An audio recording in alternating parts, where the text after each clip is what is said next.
Hello everyone, मैं lovely आज फिर से आप लोगों के सामने हाजिर हूँ स्टडी ब्लॉग लेकर के आप लोगों के लिए।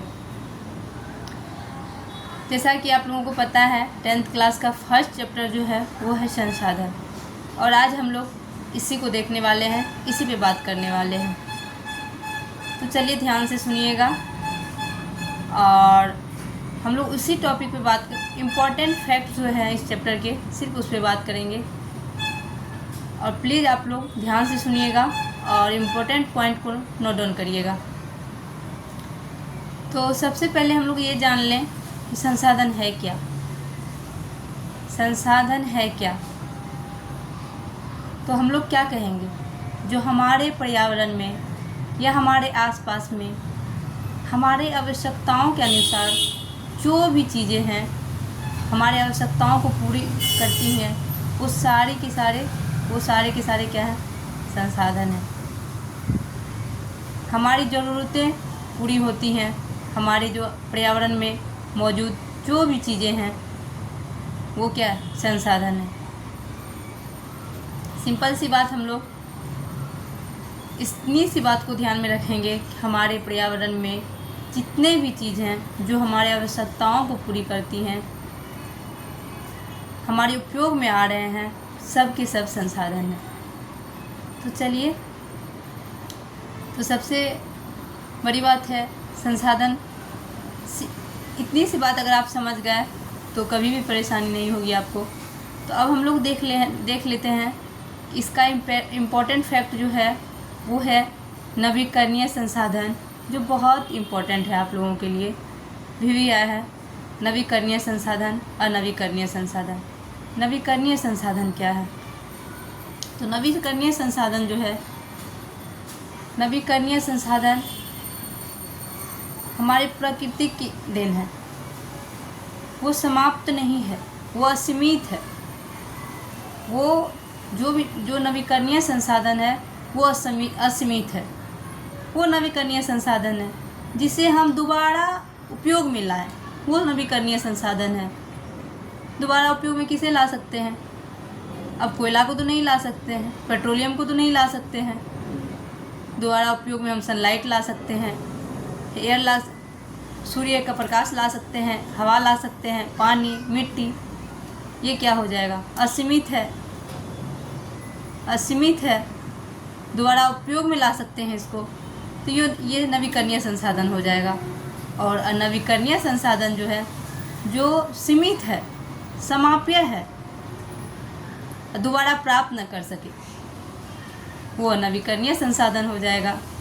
सिंपल सी बात ध्यान में रखिएगा, जो असीमित है, दोबारा प्राप्त कर सके, दोबारा उपयोग कर सके, वो नवीकरणीय है। जैसे सूर्य का रोशनी, हवा, पानी, ये नवीकरणीय है क्योंकि इसे हम दोबारा प्राप्त कर सकते हैं। ये समाप्य नहीं है, ये सीमित नहीं है, इसलिए ये नवीकरणीय है। और अनवीकरणीय संसाधन जो सीमित है, समाप्य है, दोबारा प्राप्त नहीं कर सकते, वो नवीकरणीय है। प्लीज़ आप लोग इस फैक्ट को नोट डाउन कर लें। ये बहुत इम्पोर्टेंट फैक्ट्स है और बहुत सिंपल सी बात है। इतनी सी बात को आप जान लें, कभी भी आपके ध्यान से ये नहीं निकलेगा। तो चलिए हम लोग अनवीकरणीय संसाधन का एग्जाम्पल हम लोग ले लें। 2 एग्जाम्पल हम बताते हैं और 3 एग्जाम्पल आप लोग कमेंट सेक्शन में बताएंगे। आप लोग प्लीज़ कमेंट सेक्शन में बताएंगे अनवीकरणीय संसाधन का 2 या 3 एग्जाम्पल। तो अनवीकरणीय संसाधन का एग्जाम्पल हो जाएगा कोयला, जिसको दोबारा यूज में नहीं ला सकते हैं, पेट्रोलियम, प्राकृतिक गैस आदि। जो रह गया वो आप लोगों के लिए रह गया, आप लोग कमेंट सेक्शन में लिख देना। और इससे एक बात और हम एक बात फैक्ट और बात करना चाहेंगे, वो है जैव और अजैव। जैव संसाधन क्या है? जो जीवित जीवों से जुड़ा हुआ है वो जैव संसाधन हो जाएगा। जो भी सजीव है वो जैव में आएगा, जो निर्जीव है वो जेब में आएगा। तो मैं ज़्यादा बात तो नहीं कर पाऊँगी क्योंकि मेरे पास अभी बुक अवेलेबल नहीं है। तो मैं ये बहुत इम्पॉर्टेंट फैक्ट्स है, मेरा जो 4 साल 5 साल का एक्सपीरियंस रहा है 10th क्लास में, उस अकॉर्डिंग मैंने आप लोगों को बताया है। प्लीज़ इस फैक्ट को नोट डाउन करें और अच्छे से समझें।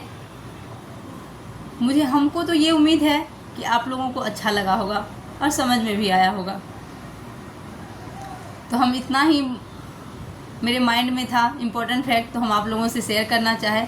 और एक चीज़ और जो बहुत इम्पोर्टेंट है, संसाधन बनाता कौन?